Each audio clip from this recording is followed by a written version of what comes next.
just to let everybody know that this webinar is being recorded. And I want to welcome you to Millicent Unplugged at the Millicent Rogers Museum. We are located on ancestral lands of the Tiwa-speaking people of Taos Pueblo, known as the Red Willow people. We strive to deepen our relationship with the Red Willow people through collaboration while acknowledging and honoring the complex history of the Red Willow people, past, present, and future generations. We express gratitude to this land and to the Taos Pueblo elders and ancestors who have stewarded this land since time immemorial. So welcome, I'm Karen Chertok, the Director of Education here at Millicent Rogers Museum. And we had a wonderful lineup planned for this evening, and a few little glitches have happened. So I do want to thank you for joining us, and we're honored tonight to hear from some of Taos Pueblo's artists who will be participating in the upcoming Taos Pueblo Winter Artist Showcase at the Millicent Rogers Museum, which is next week. And joining us tonight in conversation, we have donning Pollen Shorty, who is Taos Pueblo Artist. Ilona Spruce, the Taos Pueblo Tourism Director, is jumping on as we speak. And our two gentlemen may not be able to make it because there are some Kiva responsibilities happening this evening. So we're hoping that they do, but we'll carry on if not. So I do want to mention that Ilona, even though she isn't on yet, she is instrumental in bringing this show to the museum, to the public. The show is in, I believe it's 13th year, and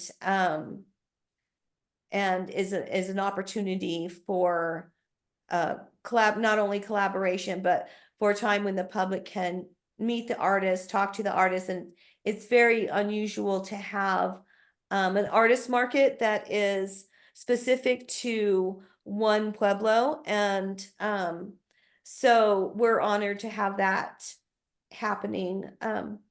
Sarah, do you want to start us off?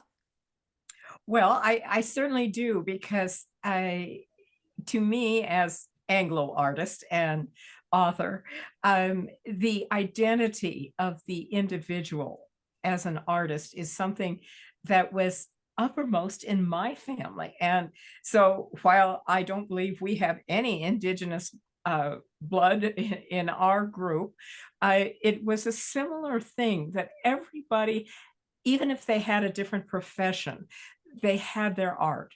They worked in some way that was more than an amateur, that they delved closely into culture, into styles, into things from the past. They brought heritage in.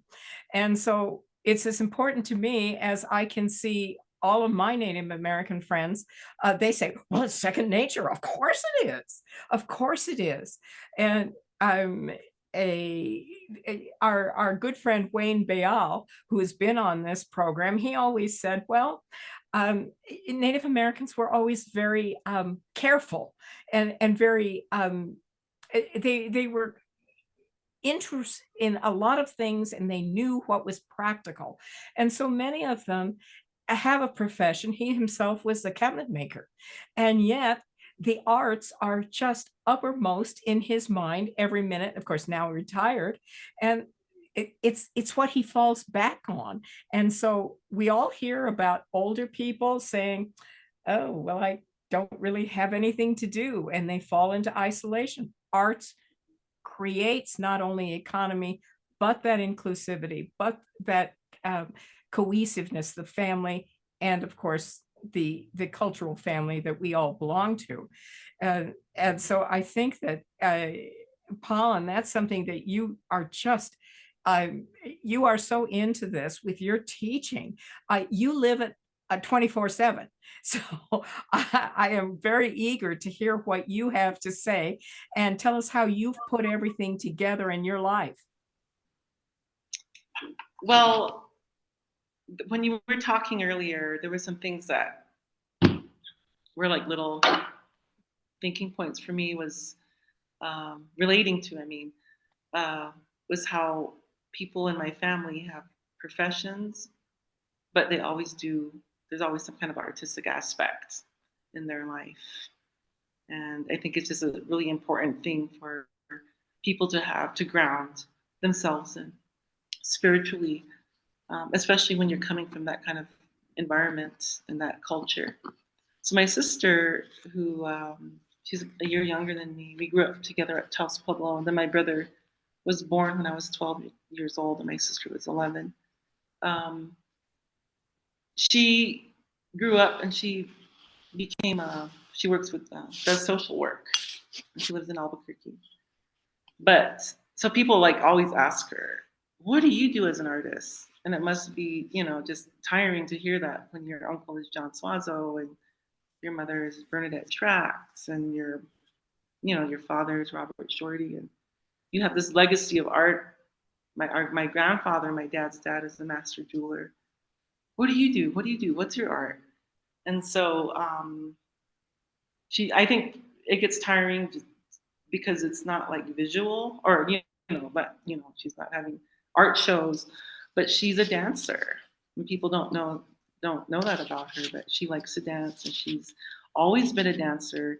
She used to take we both did, but she pursued it more, dance classes from Betty Winslow at her house when she had her dance studio out there before she built the new big one. She used to have dance classes at her house, and that's when my sister started dancing, and she just kept doing it. And she currently now is doing flamenco dance.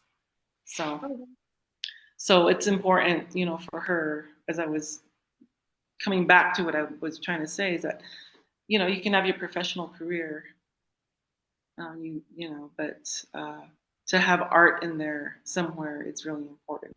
And I can see that in my sister. So, but living it, where I'm teaching it and doing it, waking up to it, going to sleep to it, that's a little different.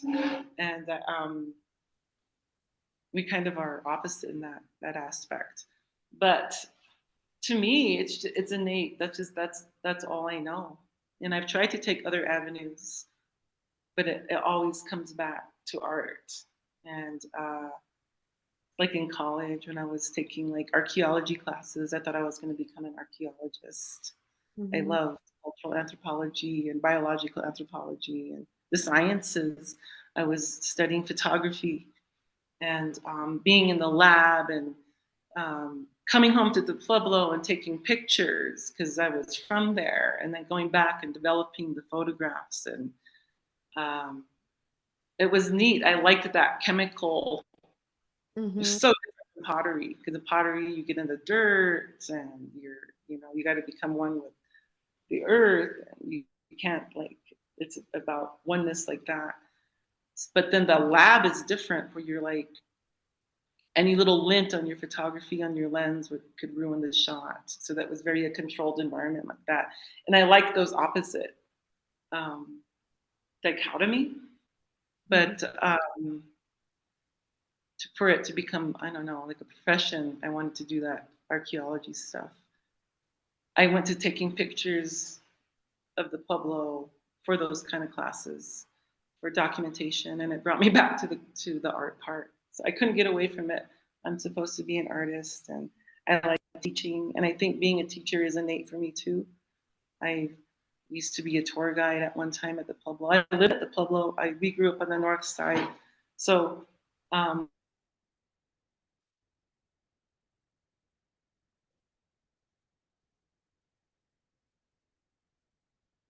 house, and so I all the time, not even knowing that I was doing that, just hanging out in front of my house playing, and tourists would come up and ask us questions. What are you doing? And what's your name? And what is this? And then we're there all blah, blah, blah, and this is that. And we were like 5 and 6 and 7 years old.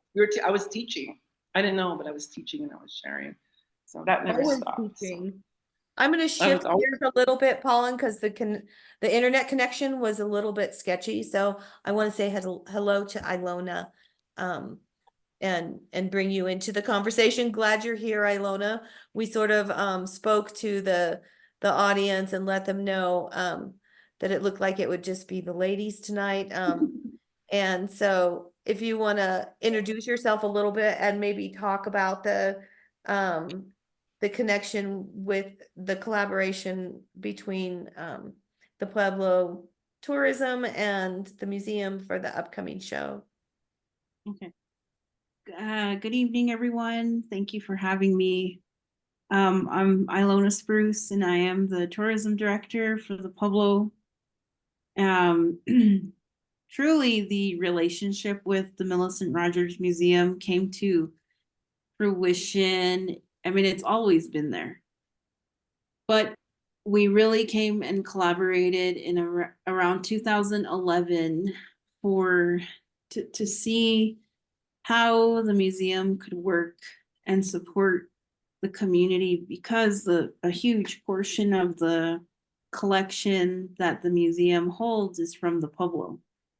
And so the previous director felt that it was really important to have that relationship in any shape or form. And so collaborated and created this beautiful collaboration with the Winter Art Market, or the Winter Showcase, sorry. And so we started looking at how can we support artists, how can we support shopkeepers inside the village.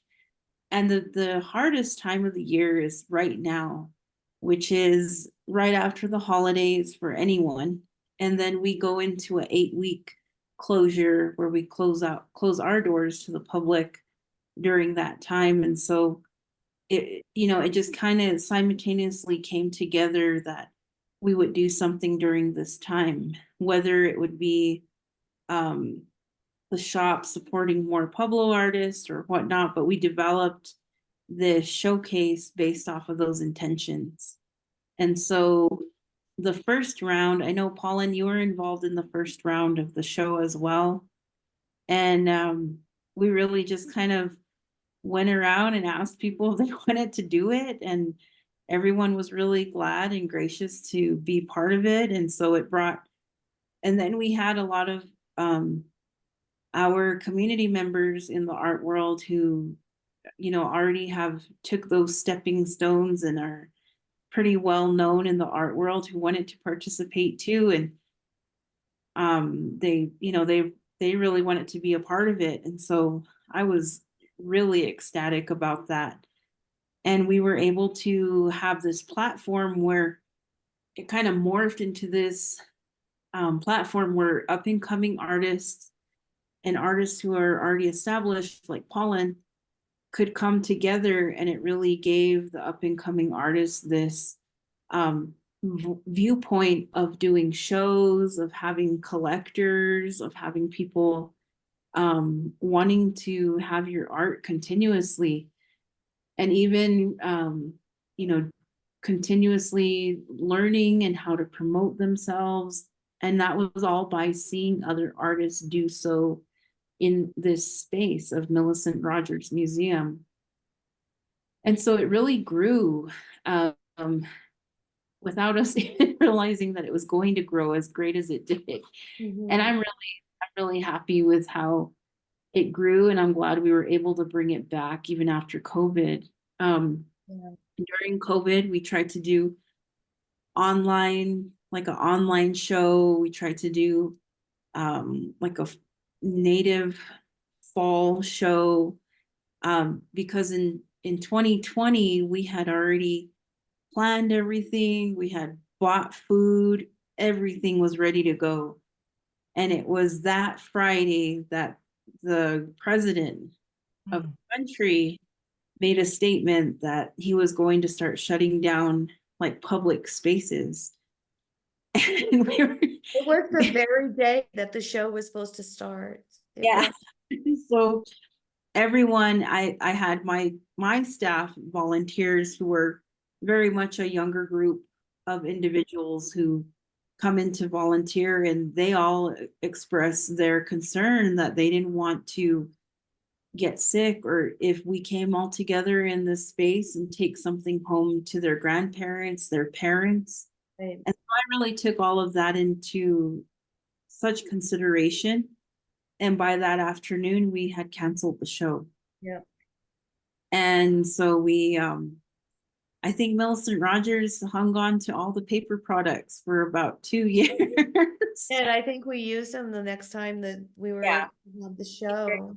Like, That but was, yeah, that was pretty impactful. I wonder, Ilona, if I could interrupt a little bit, because I'm thinking about your bio that you share with talking about as a member of the Pueblo balancing the tourism aspects with your sense of community and privacy and working through those pieces. I wonder if you could speak to that a little bit of how, because I don't think people necessarily understand what it means when there's the quiet time and the Pueblo closes. And I don't know if that's something you can share about.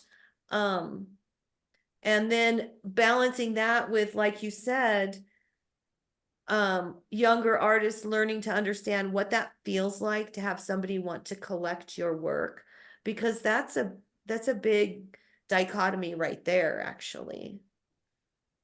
So the 8 week, so balancing out, our contemporary lifestyle today with our traditional ways really comes into, they come hand in hand for us. Because it's just who we are as Native people or as Taos Pueblo people, is that this is who we are and that we have to maintain that balance.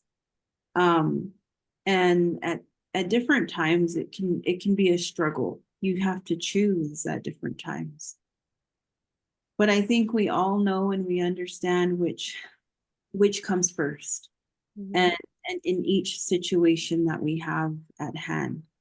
As far as the closure goes, we can't go into detail about, what it is or what that we do, but basically, I always tell people that it's really a time for us to kind of take a step back and have this time to ourselves and take back our home and really enjoy like the privacy of our community during that time.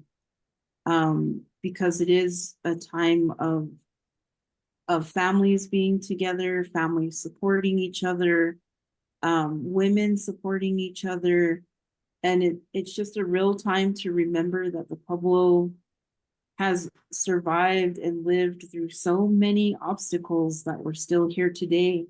But now we get to make this choice to close our doors to the public, which is so, because in perspective, between May and October, we see, that's the peak of our season. So we see over 130,000 people come through our community in that time frame.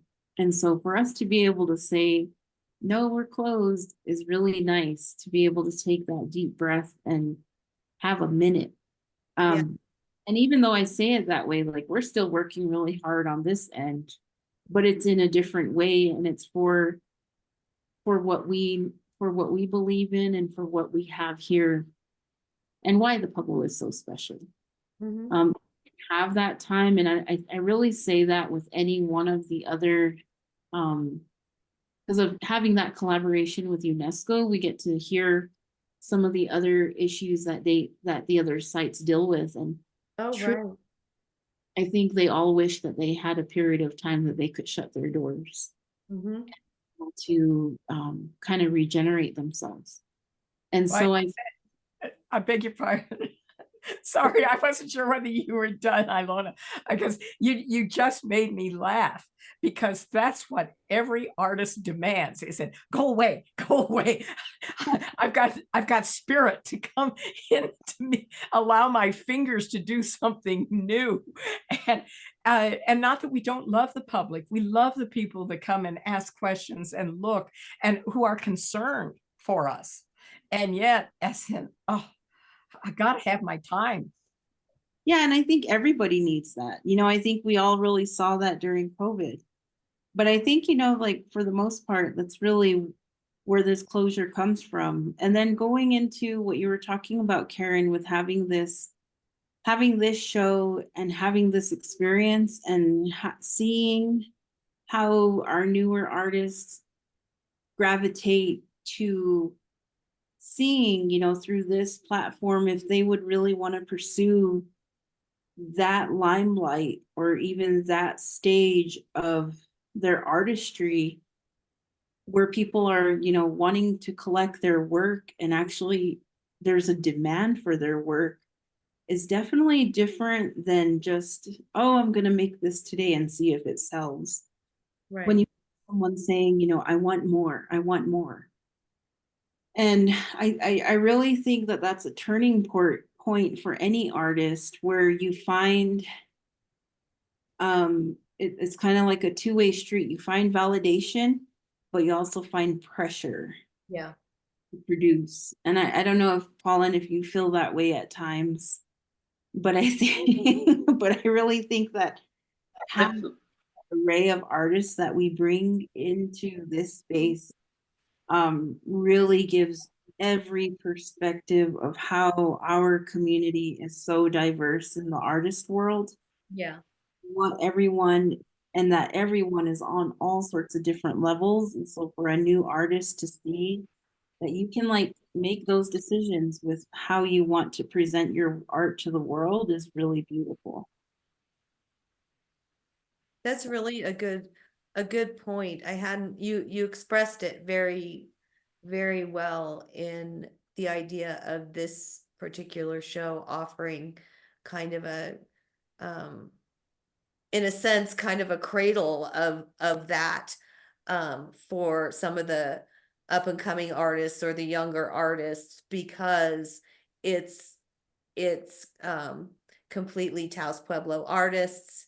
It's a relatively small show, so to have a first experience with a market, I hadn't really thought about it in those terms for young people. So I appreciate hearing that perspective of it. And I wonder, Paulin, if you want to speak to that aspect of your art practice changing, and then what that feels like when you have a public following and you want to make changes, perhaps because you work in different media. And do you feel pressure about what you need to make as opposed to what your heart is speaking sometimes? Mm, I don't. When you start thinking about money and art, for me, it's already lost its spiritual or its specialness, or because I don't know. I think that you're lucky if you make something and someone buys it, and that you should just have because I like to do art for art's sake. I mean, I teach art in a high school, Vista Grande High School. And so that helps me supplement some income, which gives me the freedom when I do my art to do what I want, because I won't worry so much about where am I going to get gas for my next car payment. You have to have some kind of backup plan. I think that gives me the freedom to really do what I want to do and to experiment. That's what works for me. But I know that art is a business, and it's very lucrative for some people. But I feel like, I mean, it's such a big gray area. And I'm not saying anything negative about anybody, but I'm just telling you what my experience is. Um, it's cool for me to be able to do what I want, and sometimes it doesn't sell. But I feel like if it's like in your heart, that will transcend to the person seeing it. And I do feel that there will make a connection. Yeah. That some art pieces call out to people. And thank God that we have so many different forms of it. I'm sitting in here looking at some of the pieces that people have to pick up from the previous show, and it's so diverse, and it really represents the town and the community. And I know some of these people, and it's really cool to see the difference. But then it's interesting to look at, prices too, because I don't know what to sell my stuff for. I don't. And a lot of times people tell me I'm way underselling. You're way underselling, because I don't know what to charge for something that's like that. I don't know. I don't see it as, like I've sold some pieces, in the $3,000 range, and I'm like shocked. Unbelievable. Like it's overwhelming for me that someone would pay that, and it makes you feel, I don't know, it brings you up to another level of like pressure that you have to then start doing that, or if people find out about it, it's such a thing. So I try not to get money into that. I just want to create art, and if it sells, great. If it doesn't, then great. I'll just go and create more, because I'm really doing it for myself. Mhm. Art is for my heart and I do it if I was a millionaire. I do it if I was a billionaire. I would still do art. I would still do it. And so I think I got off the points. No, I don't think so. I think you're expressing it really well, that it's really hard. This is a hard conversation, actually, to talk about the arts economy. People Because- don't like to talk about money. They don't Right, like to talk about money, and right. And I we think that people should talk about it. I think it's been so taboo that people should talk about how much they're making, because maybe you're not making what you should be making because you didn't ask about how much everyone else is making in that aspect. So, well, and I think in the marketplace too, if there were more conversations about it, then perhaps the buyer would have a different level of respect, or I don't know, reflecting like on the artist, as opposed to just making the connection. Like it might expand the ideas about the arts, instead of just making a personal connection to a piece of art that you want to buy, and then suddenly you're enamored with that artist and you want to collect that artist. It might broaden those perspectives and relationships within the scope of the marketplace, even to have that well, understanding. whereas it's kind of crazy, because then you talk about all the people who are making money off Native Americans, off their art, off their designs, and there's that whole bunch of money and economy that we have to try to protect ourselves. So it just gets really convoluted, but just be true to yourself. Some people, sometimes people want to buy my dad's sculptures and he just won't sell them. He doesn't care, just not for sale. And they're just like, why? And he doesn't want to sell it. He's in love with the piece. And I'm glad he made those decisions, because now we have these pieces, because money isn't about everything, Mhm. but it does help. It does help. So, And I but think, yeah. Huh? all I was gonna say, I really believe in that, Pollen, is that there's definitely, and that's the fine line, that's the fine line, even with having the Pueblo open to the public, is like, people always ask, like, well, are you guys okay with, us walking around in your home? It's like, well, we've been doing this for a long time. Yeah. When you back into the reality of what tourism brought to the community, it was really to support the community. Mhm. And it really was a tool that was used and a resource that came to our advantage in order to be able to take care of our home and take care of our people at a time where our resources had been taken from the community. And I'm in reference to the taking of the Blue Lake Wilderness area, where we didn't have access to certain things. We had lost a certain way of life that had been always part of us. But being as resourceful as we are, we were able to utilize tourism to our advantage. And we didn't even know we were doing tourism. Right. You didn't label it as such. Right. But I also think that that's really where we were able to utilize that to our advantage for the sake of the community. And I think, now I think that's where for our community, we understand that value um, of being able to say no and being able to say, having those choices with our artwork, with even like the closure, that there was a time where Native people didn't have those choices, and now we do.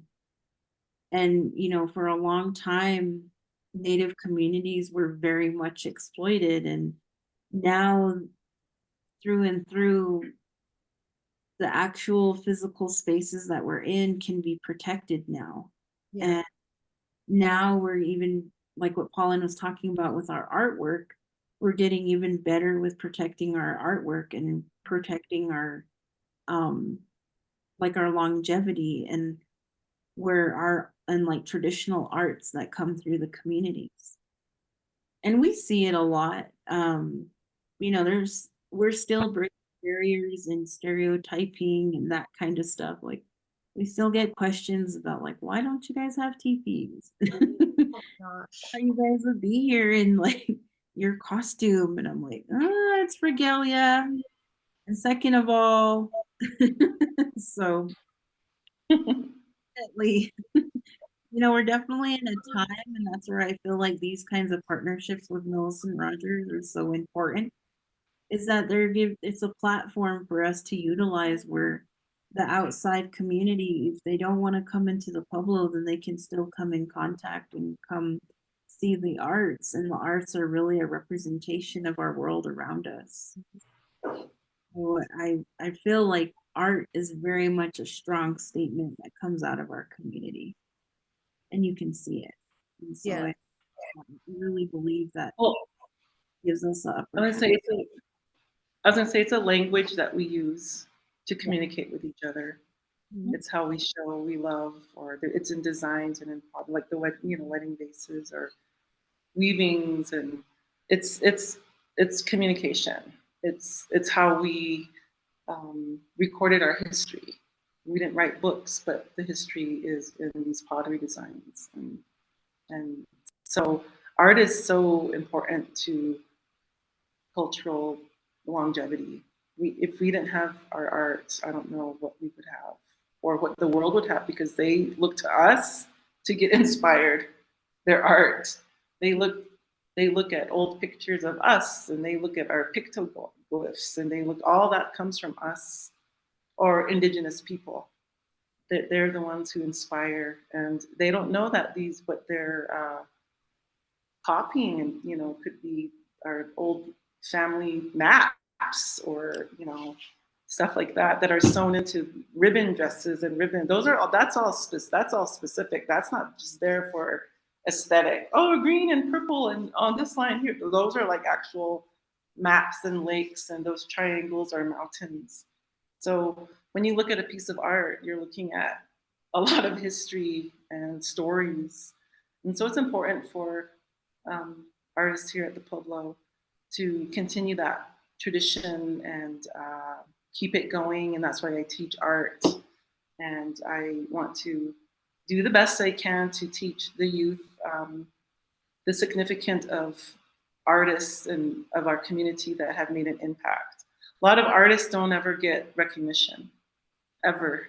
They die penniless and unrecognized, and way later on down, they find out that they sculpted something beautiful or wrote a beautiful poem. And too bad we can't talk to this person. Too bad we didn't appreciate them back then. But these are the artists. They're back in history, they're the ones who made all the stuff that we see in the museums. Those are the slaves, were the artists. They weren't the rich people sitting there doing art and inlaying those gold masks for Egyptian, pharaohs and all. Those were the artists, and they were so they've always been with us and enamoring the world. But people need to give credit to those faceless, nameless artists that and we're just trying to continue the traditions through art. Pollen, if I might, I'm going to step away from my screen and show something of yours. And won't you tell us about this piece and the symbolism that you have here? It looks Egyptian. I was just talking about Egypt. Yes. Because, you know, there was into the sky and constellations, but being a Navajo person, we have constellations and we have stars, stories in the stars. And so I like to get back to that. The red star is a coyote. So if I do nighttime pieces, I'll put a red star that represents the coyote who made all the constellations by throwing up the stars into the sky. There's a story about that. And then, of course, I've made this piece about 10 years ago. And I think even before that, I always, not always, but every now and then I'll put a UFO into my artwork. And that's what that is right here in the center of her forehead. It's a UFO. And it's the night sky. And there's a comet right there. And she's just the beautiful night woman. And it's a wall hanging, a mask. But it's small. It's about this big. And she's got he-she beads, neck earrings, and turquoise. And yeah, I like this piece. It's really pretty. It's nice when you can like your old pieces instead of going, oh my God, I made that, which I've done. Here's another, I assume this is a wall piece, a large. Yeah, a relief, we'll call it a relief. And it's pretty simple. I mean, I'm trying to think outside the box. I like to do things that are different. And so this buffalo is a small, tiny sculpture piece my father made for me. And it's made out of ivory, I think. And it's thin, it's a miniature, and I cast it. I cast his little buffalo. And I made a little mold out of it. And I took the mold out, and then I was making clay impressions with the mold, his little buffalo. Mm-hmm. And then I put them on this piece of slab.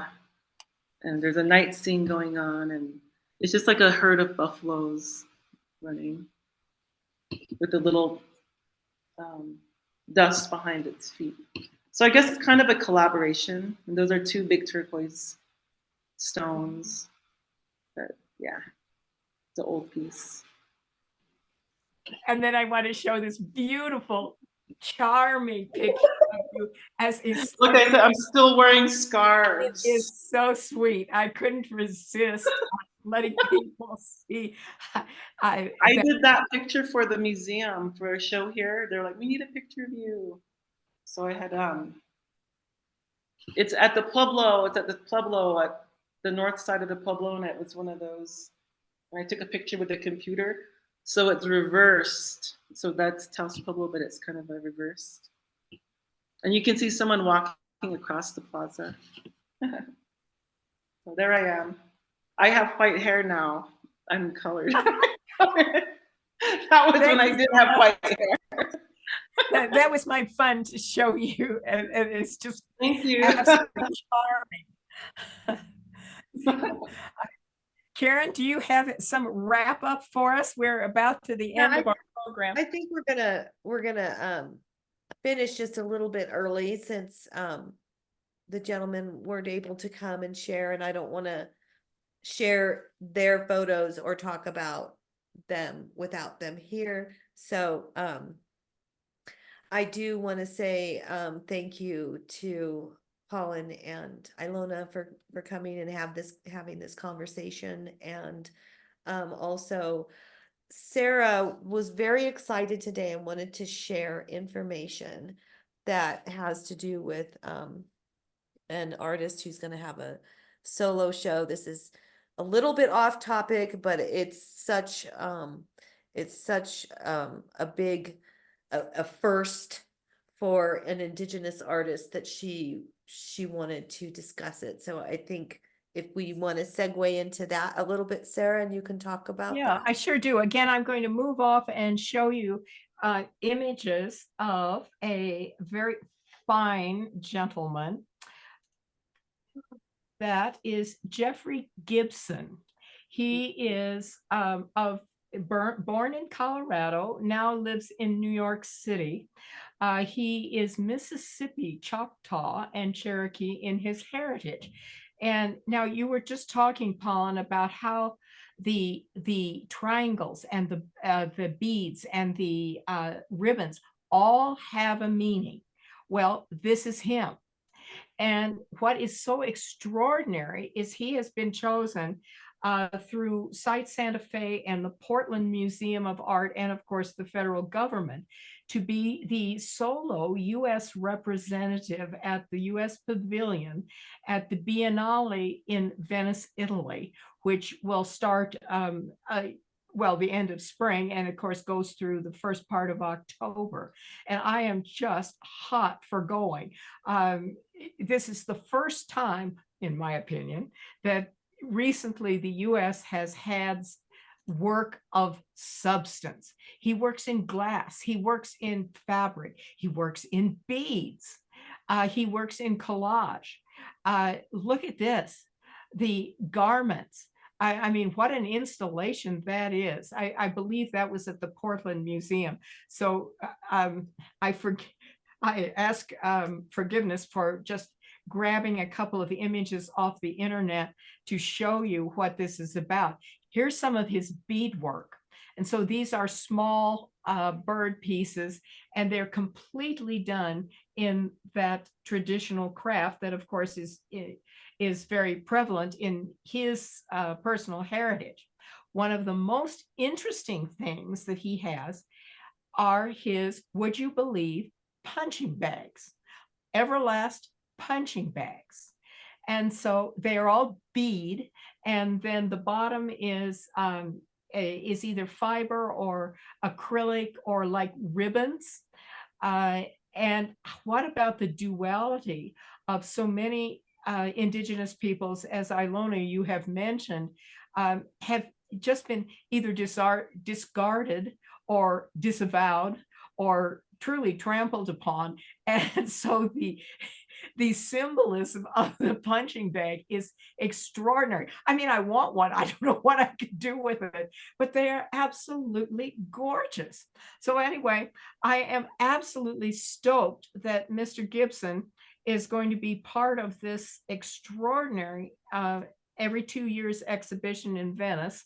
And having been, I know that this is going to look extraordinary. And so I'm very glad to be one of the people that says more about his venue. So thank you.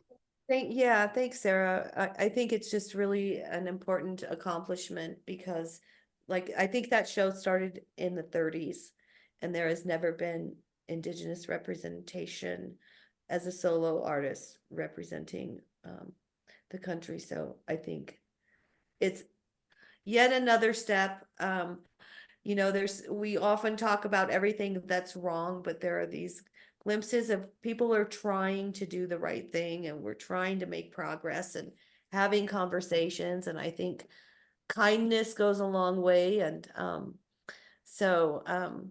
yeah, thank you for being here. And again, for our viewers, the Taos Pueblo Winter Artists showcase is next weekend. The opening is 5:30 to 7:30 on Friday the 15th.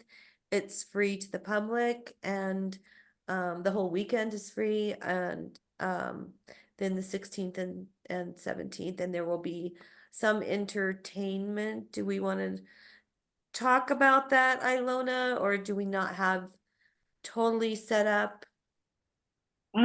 We do, but I know we have Pua on Saturday, who is I don't want to get it wrong because she's Dawn's friend. I know, Indigenous Hawaiian Yeah. tribe. Yeah. And that's been great. That's been like, I'm really excited for that because I really want to see the show grow. So I think this year's show with the entertainment piece shows that component. But we also have singers from the Pueblo coming out to do like hand drum, and so we're definitely you know, showing the community, but it's also great to invite our other, you know, brothers and sisters all around Yep. come in and be a part of this. And she just happens to be here. She's a friend of Don Romero, who's also the store manager for the Millicent Rogers. So I'm just thankful that we were able to have that, have her be part of this platform, and I'm excited for that. Yeah, me too. And then we're still scheduling for Sunday. Mhm. Sunday's always a quiet day, so that's always interesting to see how we maneuver someone in there. Mhm. Last year we had Miss Juanita Turley come in and tell stories about how she grew up in the village and just giving her perspective on that. And that was really well attended. So Yeah. I'm hoping that we get to do something along those lines again. But I'm looking forward to seeing everybody. Opening night, we have CJ with Dawn Butterfly Cafe doing the opening with an array of goodies for the evening, and I'm excited for that as well. And you know, during the weekend, it's free to the museum, so anybody come by. If you haven't ever been to Millicent Rogers Museum, make sure you come by during that time. Any final thoughts or words, Pollen? I just want to thank Ilona and the community for having me be part of the show, and you and her and Sarah, thank you for having me be part of this panel. And it was really an honor, and I appreciate that you appreciate, you know, what I have to say to share. So thank you so much. And so I'm We love excited you, for this girls. weekend. I'm going to work so hard this week to get ready. And I'm excited. I haven't done a show in a while. I don't do a lot of shows. So I just do a few here and there, special ones only. And this is one of them. I love this institution and I support it. And so, you know, I'll be We here. love you, girls, and we honor you so much as to what you do in teaching and bringing on the next generation. And I mean, your devotion to community is past anything I can do, except my heart goes to you both, and to Thank Karen you. too. Thank you. Good night, everybody. Night. Good night. Bye.